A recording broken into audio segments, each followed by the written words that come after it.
3 मार्च 1973 को मेरा जन्म हुआ छपरा जिला के मोथा गांव में। बस 4-5 घंटे के बाद मैं अपने जीवन के 53 साल 53 ईयर्स पूरे करूंगा। और इन 53 साल में जो मुख्य मुख्य बातें हैं, जो इम्पोर्टेंट ईयर्स है, उसको मैं 10 मिनट के अंदर कोशिश करूंगा बताने की। मुझे पूरा विश्वास है आप सबके काम आएगा। तो पहले अंतिम सीन पहले पकड़ते हैं कि आज सुबह होलिका दहन का मैंने 5 जगह मैसेज किया, अपने 5 रिश्तेदारों को मैसेज किया। उनमें से एक रिश्तेदार ने पलट कर मुझे कमेंट्स दिया, जवाब दिया, होलिका दहन की हार्दिक शुभकामनाएं। बाकी 4 ने नहीं दिया। इसलिए मैंने इस वीडियो का टाइटल रखा वॉकिंग अलोन सिंस 1973, 1973 से अकेला चलता हुआ। ये इसलिए भी जरूरी था कि ये तो सच है कि हम अकेला जन्म लिए हैं, अकेला मरेंगे, पर बीच के सफर में कोई अकेला रह जाए तो फिर उसकी किस्मत खराब है। अब ये सिंपल सी बात है कि जब मैंने 5 लोगों को मैसेज किया, उसमें से 4 लोगों का जवाब नहीं आया, ये तो बता ही रहा कि मेरी किस्मत खराब है। लेकिन उतनी भी खराब नहीं है। सबसे पहले तो मैं अपने माता और पिता को धन्यवाद देता हूँ जिन्होंने मुझे जन्म दिया। 1973 मार्च में जन्म होना, इसे ओशो की भाषा में कहिए तो 1972 के जून के आसपास मैं अपनी माँ के पेट में आ चुका रहा हूँगा। तो एक तरह से मेरा जीवन, ये जो शरीर आप देख रहे हैं, इसका निर्माण 1972 के जून तक शुरू हो गया होगा। चलिए, जब मैं 1973 में मैंने जन्म लिया छपरा जिला के मोथा गांव में, मुझसे पहले मेरे बड़े भाई, उसके बाद फिर मेरा आना हुआ। फिर मुझे याद नहीं है कि मेरी छोटी बहन माधुरी, उसका जन्म 1975 के आसपास हुआ है। मुझे याद नहीं उसका जन्म कब हुआ, तब मैं 2 साल का रहा होगा। लेकिन 1978 में मेरी छोटी बहन बेबी का जन्म हुआ, वो हमको याद है क्योंकि वो उसका जन्म हुआ है कतरास में, धनबाद जिला के कतरास एक जगह पर। वहाँ छोटी बहन का जन्म हुआ 78 में। फिर वापस हम लोग गांव चले गए और 1980 में मेरे छोटे भाई का जन्म हुआ, मिथिलेश पांडे, पप्पू इसको लोग कहते हैं। इसका जन्म हुआ है 1980 में, 1980 में इसका जन्म हुआ है। उसके बाद हम लोग 1980 के बाद हम लोग गांव को छोड़ करके कतरास आ गए। लेकिन सबसे अच्छी बात है कि मैं लगभग 1973 से 1980 तक, 1973 से 1980 तक 7 साल में लगातार गांव में रहा। मेरा घर बहुत बड़ा था, बहुत बड़ा, मतलब अब तो चूंकि मैं जमीन का काम करता हूँ मुझे पता है, बहुत बड़ा घर था। घर के पूरब में और दक्षिण दिशा में काफी खाली जगह था, लेकिन मिट्टी और ईंट का बना हुआ घर था और बहुत ऊंचा घर था मेरा। जो मेरा रूम था, पिताजी माँ को जो रूम मिला था, बहुत बड़ा था, उसकी ऊंचाई बहुत थी।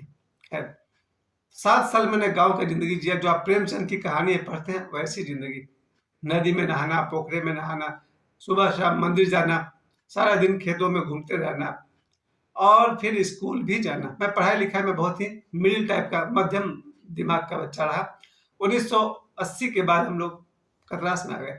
ये जो 7 साल रहे मेरे जीवन के, 1973 से 1980 तक, वो जो गांव का मुझे अनुभव हुआ, मैं बहुत धन्य हुआ क्योंकि मैंने जो कुछ भी देखा है, जाना है और किया है, वो आज के बच्चे नहीं जानते हैं। चलिए वापस लौटते हैं 1980 की तरफ। 1980 में हम लोग चले गए, 81 कह सकते हैं, हम लोग आ गए कतरास धनबाद में। वहाँ रेलवे स्कूल जो स्टेशन के पास है, वहाँ हमारी पढ़ाई शुरू हुई। 1981, 1982 ये 2 साल क्लास 4 और क्लास 5 की पढ़ाई मैंने कतरास में की। इस दौरान मुझे थोड़ा सा शहर का पता चला कि शहर की जिंदगी कैसी होती है। इससे पहले मैं गांव में था और तब तक हम लोग के 5 भाई बहन का जन्म तो हो चुका था। 81 और 82 ये 2 साल हम लोग कतरास में रहे और वहां से हम लोग आ गए पाथरडी, जहां मैं अभी बैठा हूँ। इस जगह पर हमारे 1982 में, 1982 से लेकर के आज तक जो जीवन बदला है वो बहुत काम का चीज है। सबसे पहले तो 1982 में हम लोगों ने पहली बार फिल्म देखी नदिया के पार।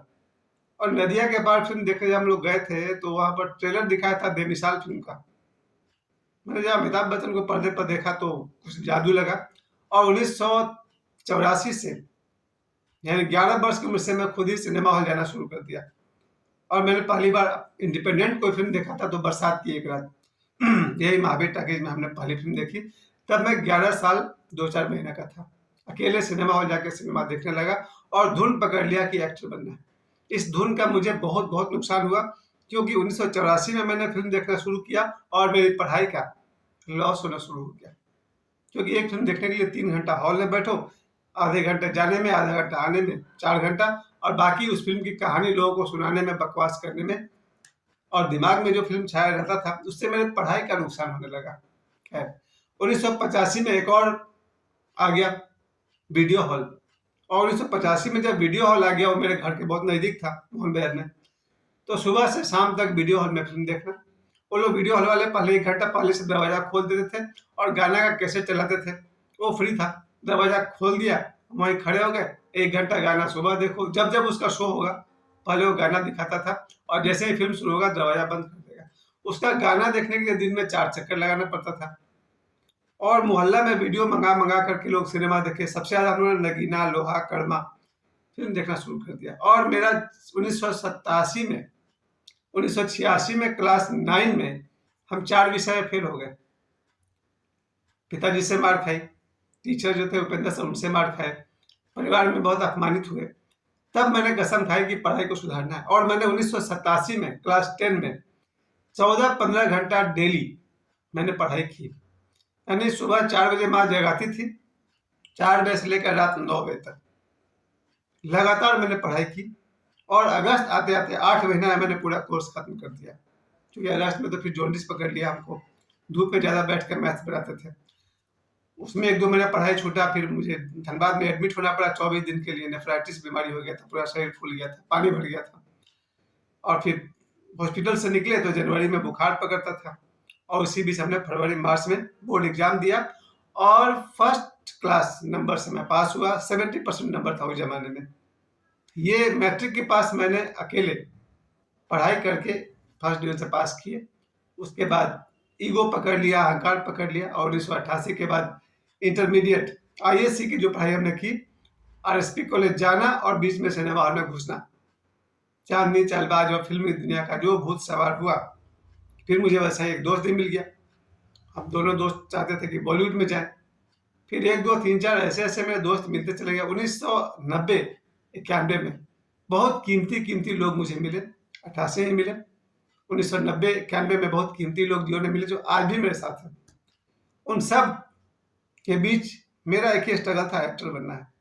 और 1992 में मेरा परिचय ओशो से हुआ। नाम तो सुना था मैंने 1985 से कि कोई आचार्य रजनीश है जहाँ विनोद करना जाते हैं, लेकिन मुझे पता नहीं था कि यही ओशो बाद में मेरे प्राण बन जाएंगे।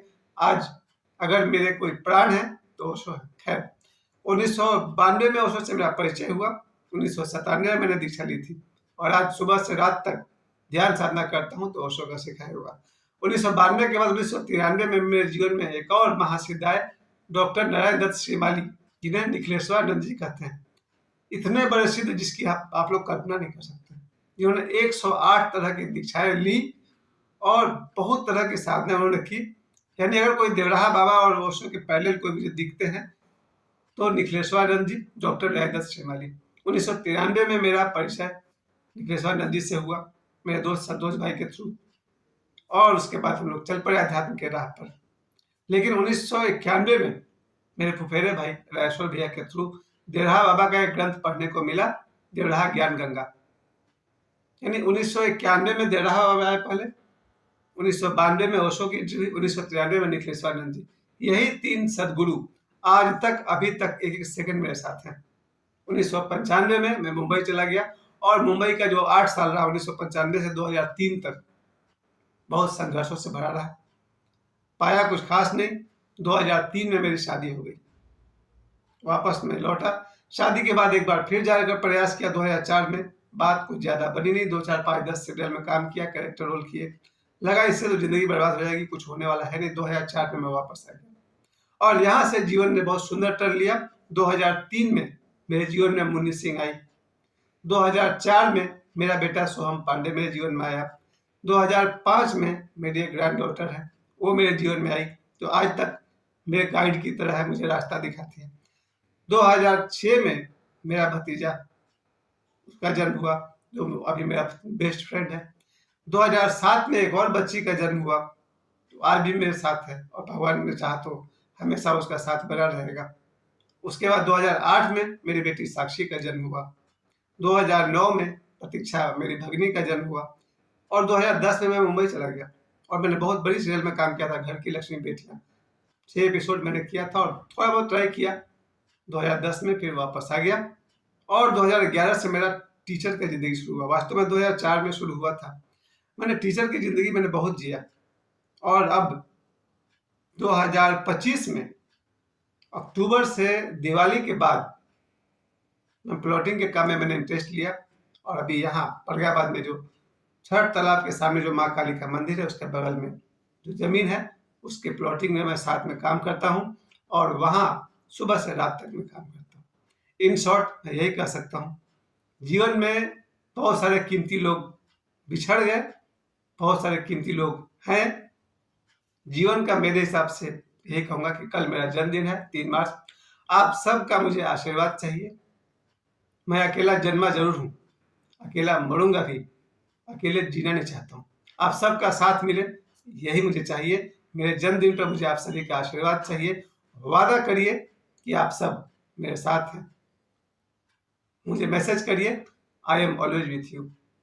एक बार फिर से मुझे मेरे जन्मदिन पर मैं आप सभी को प्रणाम करता हूँ। 3 मार्च 1973 शनिवार को मेरा जन्म हुआ था। कल 3 मार्च 2026 है। कल मैं 53 वर्ष पूरे कर लूँगा। आप सभी के शुभकामनाओं की और आशीर्वाद की मैं आशा करता हूँ। धन्यवाद। Happy birthday to me. Thank you.